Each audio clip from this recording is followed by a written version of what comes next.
బులెటిన్లో బ్రేకింగ్ చూస్తున్నాం. బంగ్లాదేశ్ దేశంలో ఘోర రైలు ప్రమాదం జరిగింది. 2 రైళ్లు ఢీకొన్న ఘటనలో 20 మంది చనిపోయారు, 100 మందికి పైగా గాయపడ్డారు. బంగ్లాదేశ్ రాజధాని ఢాకాకు 80 కిలోమీటర్ల దూరంలో కైరప్ అనే ప్రాంతంలో ఈ యాక్సిడెంట్ జరిగింది. కిషోర్గంజ్ అనే రైల్వే స్టేషన్ దగ్గర గూడ్స్ రైలును ఎక్స్ప్రెస్ రైలు ఢీకొట్టింది. వేగంగా ఢీకొనడంతో 4 బొగ్గిలు పట్టాలు తప్పి పల్టీలు కొట్టాయి. ఢాకా వెళ్తున్న గోధూలి ఎక్స్ప్రెస్ గూడ్స్ రైళ్లను ఢీకొట్టడంతో స్థానిక రైల్వే అధికారులు చెబుతున్నారు. అసలు ప్రమాదం ఎలా జరిగింది, ఎదురెదురుగా ఢీకొన్నాయా, గూడ్స్ రైలు వెనుక నుంచి ఎక్స్ప్రెస్ రైలు ఢీకొన్నదా అనే విషయం ఇంకా స్పష్టం ఇవ్వటం లేదు అధికారులు. అయితే ప్రమాద తీవ్రత ఎక్కువగా ఉందని, మృతుల సంఖ్య భారీగా పెరగొచ్చని ప్రకటించారు అధికారులు. కొన్ని బోగీలు నుజ్జునుజ్జయ్యాయని, అందులో చాలా మంది చిక్కుకున్నారని, సహాయక చర్యలు వేగంగా సాగుతున్నట్లు తెలిపారు అధికారులు.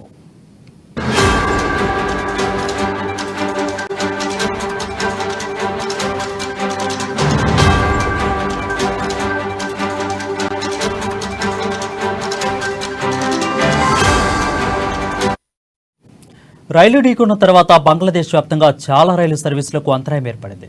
గాయపడిన 100 మందిలో చాలా మంది పరిస్థితి విషమంగా ఉందని చెప్పారు అధికారులు. ప్రమాద స్థలాన్ని అత్యవసర సర్వీసులు వచ్చాయని, స్థానిక ప్రజల సహాయంతో వేగంగా సహాయ చర్యలు జరుగుతున్నట్లు వెల్లడించారు బంగ్లాదేశ్ రైల్వే అధికారులు. విచారణ తర్వాత ప్రమాదానికి గల కారణాలు ఇంకా వెల్లడిస్తామంటున్న అక్కడి ప్రభుత్వం రైలులోని మిగతా ప్రయాణికులకు వారి వారి గమ్యస్థానాలకు చేర్చడానికి ప్రత్యేక వాహనాలు ఏర్పాటు చేస్తున్నట్లు ప్రకటించింది.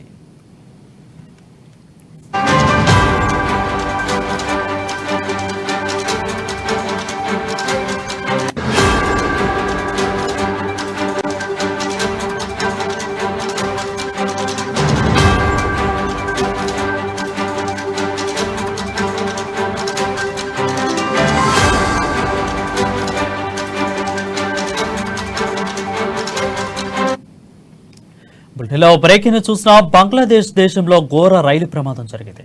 2 రైళ్లు ఢీకొన్న ఘటనలో 20 మందికి పైగా చనిపోయారు, 100 మందికి పైగా గాయపడ్డారు.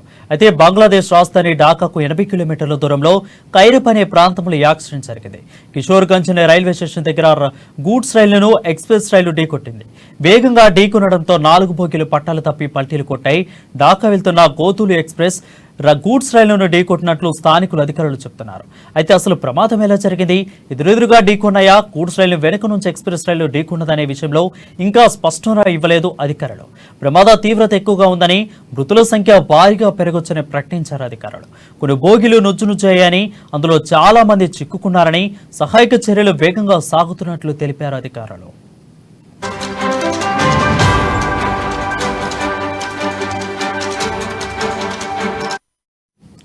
ఇక రైలు ఢీకొన్న తర్వాత బంగ్లాదేశ్ వ్యాప్తంగా చాలా రైలు సర్వీసులకు అంతరాయం ఏర్పడింది. గాయపడిన 100 మందిలో చాలా మంది పరిస్థితి విషమంగా ఉందని చెప్పారు అధికారులు. ప్రమాద స్థలానికి అత్యవసర సర్వీసులు వచ్చాయని, స్థానికుల ప్రజల సహాయంతోనే వేగంగా సహాయక చర్యలు జరుగుతున్నట్లు వెల్లడించారు బంగ్లాదేశ్ రైల్వే అధికారులు.